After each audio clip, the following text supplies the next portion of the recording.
సిద్దిపేట జిల్లా హుస్నాబాద్ మండలం Mohammadapur machine Bhagiratha pump house వద్ద ఇటీవల విద్యుత్ షాక్కు గురైన ఆపరేటర్ శ్రీకాంత్ బంధువులు ఆందోళనకు దిగారు.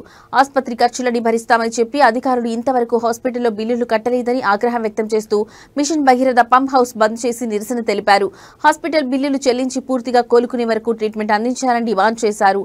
దీంతో పంప్ హౌస్ వద్దకు చేరుకున్న పోలీసులు అధికారులు శ్రీకాంత్ కుటుంబ సభ్యులకు హామీ ఇవ్వడంతో ఆందోళన విరమించారు. పంప్ హౌస్ లో విద్యుత్ షాక్కు గురై ఆపరేటర్ శ్రీకాంత్ ప్రాణాపాయ స్థితిలో ఆసుపత్రిలో చికిత్స పొందుతున్నాడని, చికిత్సకు ముందు ఆసుపత్రి బిల్లులని భరిస్తామని చెప్పిన అధికారులు ఇప్పుడు తర్వాత ఇస్తామని మాట దాటేస్తున్నారని శ్రీకాంత్ కుటుంబ సభ్యులు తెలిపారు.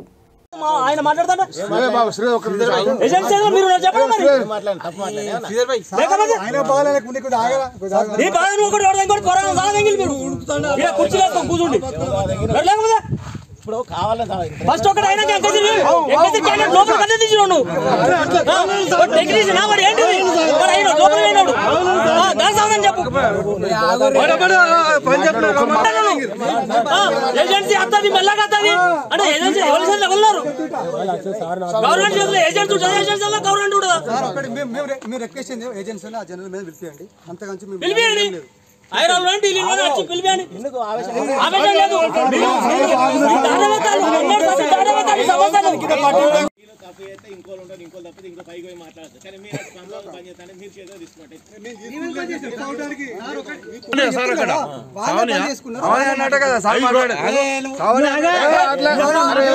కానిస్టేబుల్ వచ్చారు వీళ్ళు ఆయనతో ఏదైనా సిరెన్స్ ఇస్తే వీళ్ళు పోతా అన్నట్టుగా మాట్లాడుతున్నారు.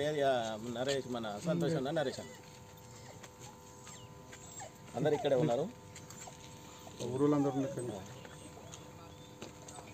వాళ్ళకు డబ్బులు పేమెంట్ చేయలేదట అంతేనా సార్? డబ్బులు పేమెంట్ చేయలేదు. ఇంకోటి వాళ్ళు ఇస్తా ఇప్పుడు వాళ్ళు కొన్ని కండిషన్స్ రాసిస్తాను ఎవరి బాబు సైన్ చేసి ఇవ్వండి. అది ఎవరు సార్? అది జనరల్ మేనేజర్. అదే రమ్మంటారు సార్. నేను అంతే ఆయన రమ్మని సార్ ఇస్తా చేసుకుంటే మేము వెళ్ళిపోతాం. ఆయన ఇప్పుడు సార్ ఎంతసేపు సార్? ఇట్లే ఉంటాను. ఇప్పుడు సార్ అయితే ఒక ముచ్చి చెప్పాడు మీరు ఏ గారి దగ్గర అక్కడ మాట్లాడాలి అట్టేస్తాం సార్ అందరం కలిసి.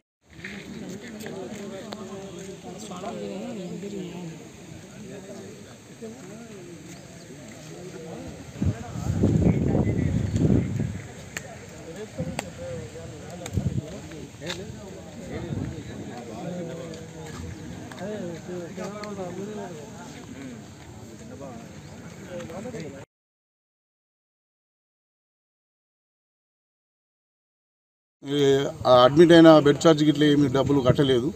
ఏమేమి సార్ ఇట్లా అని చెప్పానంటే నా దగ్గర డబ్బులు లేవు, ఇప్పుడు నాకు బిల్ వచ్చినప్పుడు ఇస్తా మీరు పెట్టుకోండి తర్వాత అని చెప్పి దాటేసిపోవడం జరిగింది. మాకు అక్కడ ఆయన సీరియస్గా ఉండడం వల్ల బాగా ఇబ్బంది అయింది. మేము కరీంనగర్లో 5 రోజుల బట్టి ఇబ్బంది పడ్డాం. ఆ రోజు మాకు ఆ సార్ అట్లా అని పోకూడదని మేము వస్తే పంపుకు వస్తేనే ఇది తీర్మానం జరగాలి ఏదైనా ఒకటని పంపుకు వచ్చేసి పంపులు వచ్చేసరికి ఆపరేటర్ వాళ్ళు పనిచేసేవాళ్ళు నిన్న నైటు పంపులు మళ్ళీ స్టార్ట్ చేసిర్రు. అంటే ఒక మనిషి ప్రాణాపాయ స్థితిలో ఉన్నా కూడా పట్టించుకోకుండా అందులో పనిముట్లు కూడా ఎవరు చేసే పని వాళ్ళకు లేదు. ఈ ఆపరేటర్లు 10-20 వేలు చేసే పిల్లవాళ్ళతోని అన్ని పనులు ఒక ఆపరేటర్ చేసే పని వారు చేయాలి, పంపు చేసే పని పంపు చేయాలి, ఒక ఎలక్ట్రీషియన్ చేసే ఎలక్ట్రీషియన్ ఆ పనులు లేకుండా అన్ని వీళ్ళతోనే ఎల్ల తీసుకుంటూ కంపెనీ పంప్ హౌస్ నడిపిస్తున్నారు. అందులో ఒక గ్లౌజెస్ లేవు, టోపీలు లేవు, వాళ్ళకు సరైన వాళ్ళకు పనికి సామగ్రి లేదు. ఆ ఇన్సిడెంట్ జరిగిన తెల్లారి అన్నీ తీసుకొచ్చి పెట్టిర్రు, కట్టగట్టి అట్లనే ఉన్నాయి. ఇలా రెస్పాన్స్ అనేది ఏమి లేదు, ఒకరికి జరిగినా కూడా ఒకరికి ఏం లేదు. అందుకోసం మాకు ఆడ ఆయన ప్రాణాపాయ స్థితిలో ఉన్నాడు కాబట్టి మేము వచ్చి పంప్ హౌస్కి వస్తే మాకు తీర్మానం ఏదైనా కూడా అవుతుందని చెప్పని మేము వచ్చేసి అదే వాళ్ళతో పంపులు బంద్ చేయడం జరిగింది.